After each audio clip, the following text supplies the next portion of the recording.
નમસ્કાર મિત્રો, welcome back to my channel. આજે આપણે પંપની અમુક વસ્તુ જે જોવાલાયક છે તેની વિશે વાત કરશું અને અમુક એવા જે ફંક્શન છે તેના વિશે વાત કરશું અને અમુક આઇટમનું હું તમને બેઝિક માહિતી આપીશ કે આમાં શું આવે છે. તો આ બ્લોગમાં બન્યા રહેજો અને લાઈક શેર ફોલો કરજો, જેથી કરીને મને બીજો વિડીયો બનાવવામાં પ્રોત્સાહન મળે. તો પ્લીઝ લાઈક શેર કરો અને ફોલો કરો, જેથી કરીને આપણે અમુક માહિતી હું તમને આપી શકું. અમારા પંપનો ટેન્ક ફાર્મ એરિયા એટલે કે જેમાં પેટ્રોલ ડીઝલના અંદર 40,000 લીટરની ડીઝલની ટાંકી છે અને 20,000 લીટરની પેટ્રોલની ટાંકી છે. એટલે આમાં બંને સાઈડ આ છે એ ડીઝલનો ટાંકો છે, આ છે એ પેટ્રોલનો ટાંકો છે અને અહીંથી અમે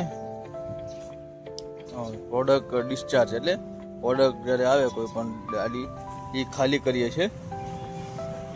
આની નીચે 2 એમ્પ્લોય લોકો છે તેને ખાલી કરતા હોઈએ છીએ અને એમાં સંગ્રહ થતો હોય છે. લગભગ 60,000 લીટરની કેપેસિટી ધરાવે છે અહીંયા પેટ્રોલ ડીઝલના ટાંકા.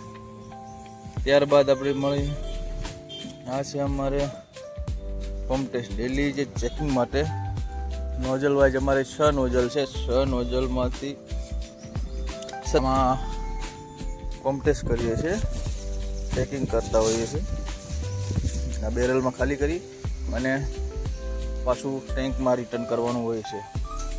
ત્યારબાદ આ છે અમારે 75 kg DCP ફાયર એક્ઝિક્યુટર. આનો ઉપયોગ જ્યારે મોટી કોઈ આગ લાગી હોય કે કોઈ ટેન્ક ખાલી કરતા વખતે કોઈ એવી દુર્ઘટના ઘટી હોય જેના માટે થતી હોય છે, જેમાં વાલ હોય છે. આ CO2 2 kg એટલે CO2ના દ્વારા પ્રેશર આવે અને CO2 એટલે ગેસ આવે ને, જેનાથી પાવડર આમાં DCPમાં જાય. DCPમાં પાવડર ડાયરેક્ટ અહીંથી નોઝલથી બહાર નીકળે, જેથી આગ બુજી શકાય એમ છે. એ રીતનું આમાં હોય છે. આ 75 kgનો આ હોય છે. ત્યારબાદ જોવા જઈએ આ છે અમારે ડિસ્પેન્સરનું કીપેડ, જેમાં અમે પૈસા ક્લિક કરી અને ફિલિંગ કરતા હોઈએ છીએ.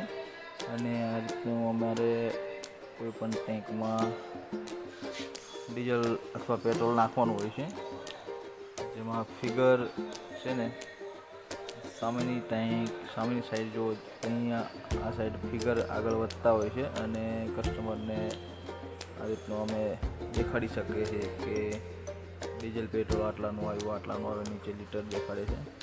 અને કસ્ટમરની રિક્વાયરમેન્ટ મુજબ ટેન્કમાં અમે નાખતા હોઈએ છીએ.